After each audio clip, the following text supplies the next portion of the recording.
Bapak Ibu terkasih di mana saja Bapak Ibu berada. Salam jumpa kembali bersama dengan saya Pendeta Yohanes Samangun dalam program Kamu Adalah Pahlawan. Video saya kali ini saya akan membahas tentang satu topik yang saat-saat ini menjadi polemik di kalangan orang-orang Kristen, bahkan menjadi polemik terutama di kalangan hamba-hamba Tuhan. Bagian ini menjadi bahan perguncingan. Ada yang berkata bahwa bagian ini yaitu persembahan persepuluhan sudah tidak berlaku lagi. Ada hamba-hamba Tuhan tertentu, ada pendeta tertentu yang mengatakan bahwa persepuluhan sudah tidak berlaku lagi. Tapi ada sebagian besar hamba-hamba Tuhan, bahkan pendeta-pendeta, gembala-gembala yang masih punya pandangan bahwa perpuluhan itu masih tetap berlaku sampai dengan saat sekarang ini. Dan lewat kesempatan ini saya mengajak Bapak Ibu Saudara untuk kita menyimak langsung video dari salah seorang hamba Tuhan yang katanya sudah pergi ke tanah perjanjian Israel dan dia berjumpa langsung dengan rabi-rabi Yahudi dan menanyakan tentang apakah persembahan persepuluhan yang masih diberlakukan di Israel Yahudi ataukah sudah tidak berlaku lagi. Nah, Pak Dhani, dalam konteks membangun mezbah bagi Tuhan, itu kan bicara korban. Baru-baru ini ada yang viral di Indonesia dan kalangan gereja Indonesia, di mana ada seorang hamba Tuhan dari Indonesia dengan latar belakang tembok ratapan. Lalu buat rekaman singkat dan dia berkata begini, bahwa orang-orang Yahudi sekarang ini sudah tidak lagi memberi perpuluhan. Jadi dengan dua alasan. Yang pertama, karena bait suci sudah diruntuhkan oleh Roma terakhir dan sampai hari ini masih belum didirikan. Lalu alasan yang kedua, mereka berkata bahwa sudah tidak jelas lagi siapa orang Lewi, sehingga tidak perlu lagi memberi perpuluhan.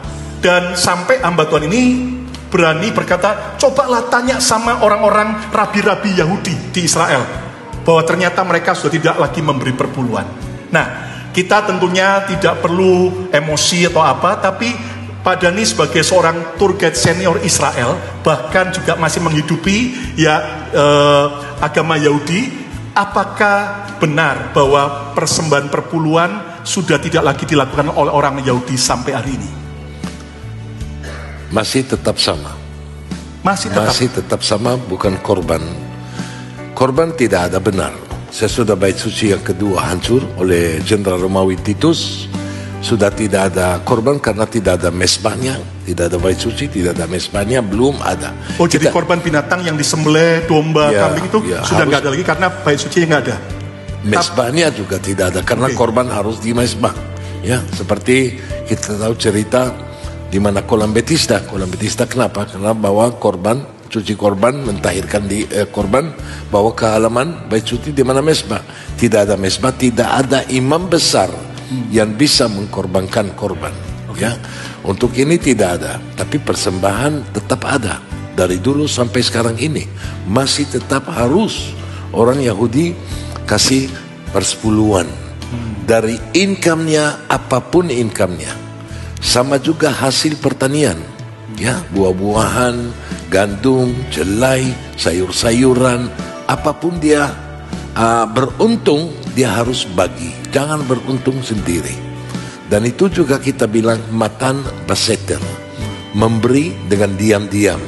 Itu juga berkatnya jauh lebih tinggi, lebih besar, karena kasih dan itu selain persembahan lain. Seperti buat sinagoga, buat rabi, buat apa, itu persepuluhan harus. Wow. Jadi sampai hari ini? Sampai hari ini. Nah, Bapak Ibu yang diberkati Tuhan, saya selaku hamba Tuhan pun tidak bisa menjawab ya dengan logika saya, dengan kepikiran saya, tapi biarlah hanya firman yang memberikan jawaban atas apa yang menjadi bahan perguncingan di kalangan hamba-hamba Tuhan saat ini. Oleh sebab itu, saya mengajak kita membaca bersama-sama di dalam kitab Lukas pasal 23 ayat yang ke-23. Demikian bunyi firman Tuhan. Celakalah kamu, hai ahli-ahli Taurat dan orang-orang Farisi, hai kamu orang-orang munafik, sebab persepuluhan dari selasi, adas manis dan jintan kamu bayar, tetapi yang terpenting dalam hukum Taurat kamu abaikan, yaitu keadilan dan belas kasihan dan kesetiaan. Yang satu harus dilakukan dan yang lain jangan diabaikan. Saudara-saudara, kita lihat bahwa pengajaran Yesus yang disampaikan di dalam ayat yang ke-23 ini merupakan sebuah tamparan yang keras kepada orang-orang Farisi dan ahli-ahli Taurat. Kenapa demikian? Karena Yesus tahu bahwa orang-orang Farisi dan ahli-ahli Taurat ini mereka adalah orang-orang yang terkenal munafik. Apa yang mereka lakukan kelihatan dari luar itu baik, tapi sebetulnya apa yang mereka perbuat itu mempunyai motivasi bahkan tujuan yang tidak murni. Nah, oleh sebab itu kita lihat saudara, ada dua perkara yang terdapat di dalam ayat 23 ini, yaitu pertama tentang pembayaran persepuluhan, dan kemudian melakukan keadilan, kebenaran, bahkan belas kasihan dan kesetiaan.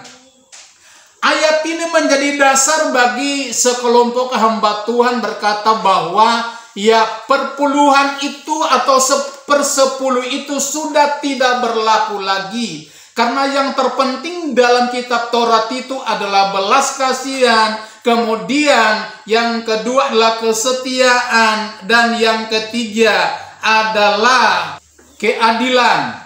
Nah, saudara-saudara, kalau kita teliti ayat ini, maka kita akan menemukan beberapa hal penting.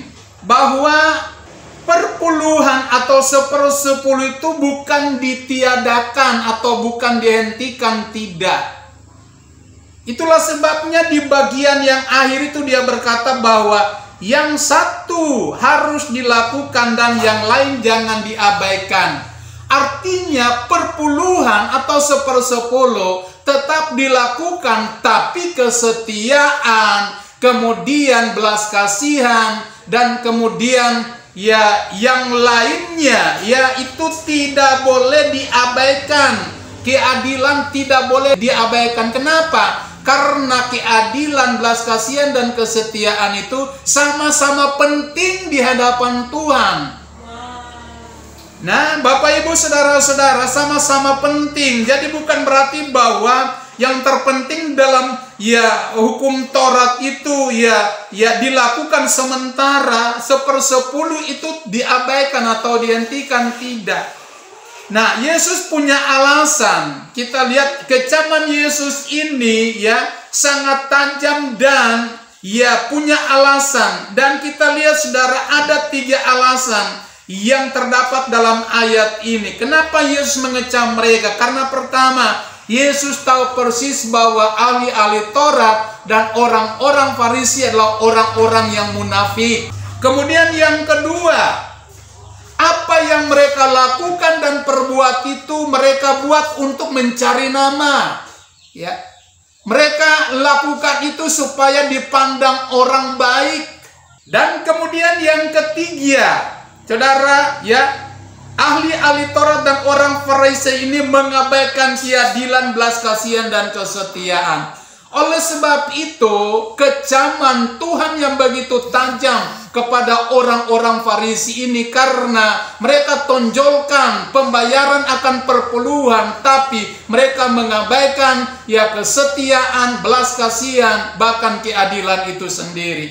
Nah, oleh sebab itu, kita melihat di sini, biarlah kebenaran firman Tuhan ini dapat membuka pikiran kita, bahkan dapat membatalkan ya pernyataan-pernyataan, bahkan ya narasi-narasi yang disampaikan oleh beberapa hamba Tuhan, ya kelihatannya Bapak Ibu Saudara itu rohani, tapi sebetulnya tidak alkitabiah. Kenapa? Karena cuma mencomot satu-satu ayat untuk mereka tampilkan di media online. Tapi pengajaran tentang perpuluhan, kalau kita melihat dari rangkaian awal sampai akhir, sebetulnya itu Tuhan masih menghendaki supaya perpuluhan itu tetap dilaksanakan di dalam gereja-gereja Tuhan. Kenapa? Karena pekerjaan Tuhan masih membutuhkan dia dana. Pelebaran pelayanan pekerjaan Tuhan masih membutuhkan dana. Ya, hamba-hamba Tuhan yang melayani pun masih membutuhkan dana untuk pengembangan, untuk pelebaran kerajaan Allah di tengah-tengah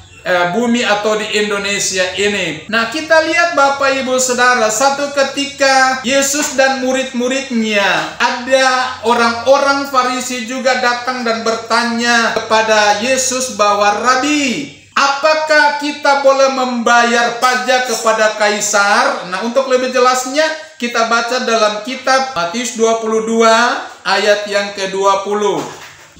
Firman Tuhan berkata, kalau kita lihat dari ayat 15 sampai dengan ayat 22 itu jelas sekali ya, pertanyaan dari ahli-ahli Taurat dan orang-orang Farisi juga. Kita baca dari ayat yang ke-15, kemudian pergilah orang-orang Farisi, mereka berunding bagaimana mereka dapat menjerat Yesus dengan sesuatu pertanyaan. Mereka menyuruh murid-murid mereka bersama-sama orang-orang Herodian bertanya kepadanya, "Guru, kami tahu engkau adalah seorang yang jujur dan dengan jujur mengajar jalan Allah, dan engkau tidak takut kepada siapapun juga, sebab engkau tidak mencari muka. Katakanlah kepada kami pendapatmu, apakah diperbolehkan membayar pajak kepada Kaisar atau tidak?" Tetapi Yesus mengetahui kejahatan hati mereka itu, lalu berkata, "Mengapa kamu mencobai aku, hai orang-orang munafik?" Sekali lagi Tuhan tekankan orang-orang munafik kepada ahli Taurat dan orang Farisi. Ayat 19, "Tunjukkanlah kepadaku mata uang untuk pajak itu." Mereka membawa suatu dinar kepadanya. Maka ia bertanya kepada mereka, "Gambar dan tulisan siapakah ini?" Jawab mereka, "Gambar dan tulisan Kaisar." Lalu kata Yesus kepada mereka, "Berikanlah kepada Kaisar apa yang wajib kamu berikan kepada Kaisar, dan kepada Allah apa yang wajib kamu berikan kepada Allah." Nah, Bapak Ibu, Yesus ketika mereka mengajukan pertanyaan kepada Yesus tentang bagaimana caranya membayar pajak kepada Kaisar, Yesus mengatakan kepada mereka, "Tunjukkanlah kepadaku uang yang kamu pergunakan untuk membayar pajak itu." Dan setelah mereka memberikan uang dinar itu kepada Yesus, Yesus tunjukkan kepada mereka dan bertanya bahwa gambar dan tulisan siapakah ini? Mereka menjawab bahwa gambar dan tulisan Kaisar. "Kalau demikian, ya berikanlah kepada Kaisar apa yang wajib kamu berikan." Kata wajib, dengar garis bawahi, wajib berarti ini suatu keharusan, kewajiban. Kemudian yang kedua, berikanlah kepada Allah apa yang wajib kamu berikan kepada Allah. Jadi saudara-saudaraku, saya mau katakan bahwa saudara dan saya ini adalah gambarnya Tuhan. Ya, oleh sebab itu, ya kita ini sangat patut untuk kita memenuhi kewajiban kita, tanggung jawab kita, di dalam menopang pelayanan pekerjaan Tuhan. Makanya Tuhan berkata, "Berikanlah kepada Allah apa yang wajib kamu berikan." Jadi memberikan persepuluhan kepada Tuhan itu adalah suatu kewajiban kita. Nah, saya mau katakan, bicara soal hak dan kewajiban, hak Tuhan ada di kita, kemudian hak kita ada di tangan Tuhan. Jadi kalau kita melepaskan apa yang merupakan hak Tuhan, maka Tuhan juga akan melepaskan hak kita yang ada di dalam tangan Tuhan sendiri.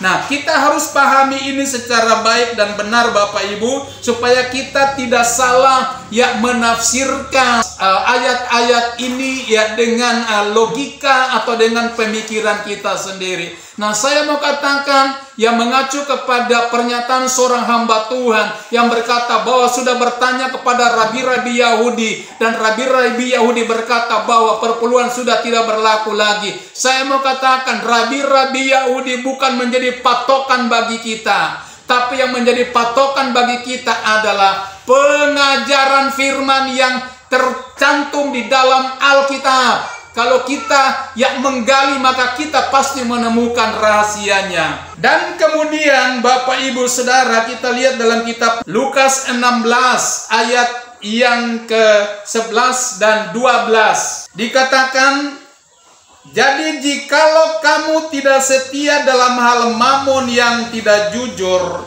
siapakah yang akan mempercayakan kepadamu harta yang sesungguhnya? Dan jikalau kamu tidak setia dalam harta orang lain, siapakah yang akan menyerahkan hartamu sendiri kepadamu? Tadi saya katakan bahwa hak dan kewajiban itu harus berjalan secara bersamaan. Jadi hak kita ada di dalam tangan Tuhan, dan hak Tuhan ada di dalam tangan kita. Jadi kalau kita memberikan apa yang merupakan hak Tuhan, maka hak kita pun akan diberikan oleh Tuhan kepada kita. Jadi saudara-saudara, ini bicara soal mamon. Mamon ini adalah bicara tentang sesuatu yang bersifat materi, benda, terutama dalam hal keuangan. Ini bicara soal mamon. Bapak Ibu, kita perhatikan dalam kitab Lukas pasal yang sama ayat 16 ayat 9. Ini lebih jelas dikatakan, dan aku berkata kepadamu, ikatlah persahabatan dengan mempergunakan mamon yang tidak jujur, supaya jika mamon itu tidak dapat menolong lagi, kamu diterima di dalam kemah abadi. Saudara, kita lihat Tuhan menyuruh kita untuk mengikat persahabatan dengan mamon yang tidak jujur. Saya mau katakan saudara, saya mengambil salah satu contoh, yaitu uang. Uang itu saya mau katakan bahwa merupakan benda kertas yang biasa. Tapi di balik daripada uang itu ada roh. Roh itu yang seringkali membuat orang tidak jujur. Seringkali membuat menciptakan masalah. Roh daripada uang itu menciptakan masalah. Makanya Paulus berkata bahwa akar dari segala kejahatan adalah cinta akan uang. Jadi kalau seseorang sudah diikat oleh roh uang yang tidak jujur itu akan membuat dia terjerumus di dalam hal-hal yang bersifat dosa di dalam kehidupannya. Nah, kita lihat ayat ini, Tuhan menyuruh kita untuk mengikat persahabatan dengan mamon yang tidak jujur. Apa arti daripada ayat ini? Atau apa tujuan daripada Yesus ini? Kita disuruh untuk mengikat persahabatan dengan mamon yang tidak jujur, artinya mengikat persahabatan dengan persepuluhan itu, sehingga satu ketika kalau uang itu tidak berlaku lagi, artinya mamon tidak dapat menolong lagi, uang tidak berlaku lagi, maka kita diterima di dalam kemah abadi. Saudara, coba kita cerna ayat ini sungguh-sungguh. Ini mengandung pengertian yang sangat dalam. Saya mau katakan saudara, kalau kita tidak pahami ayat ini, maka kita akan gagal di dalam kita memahami apa yang merupakan tujuan Tuhan untuk melaksanakan kewajiban kita, yaitu mengembalikan apa yang merupakan milik daripada Tuhan, yaitu perpuluhan atau persepuluhan.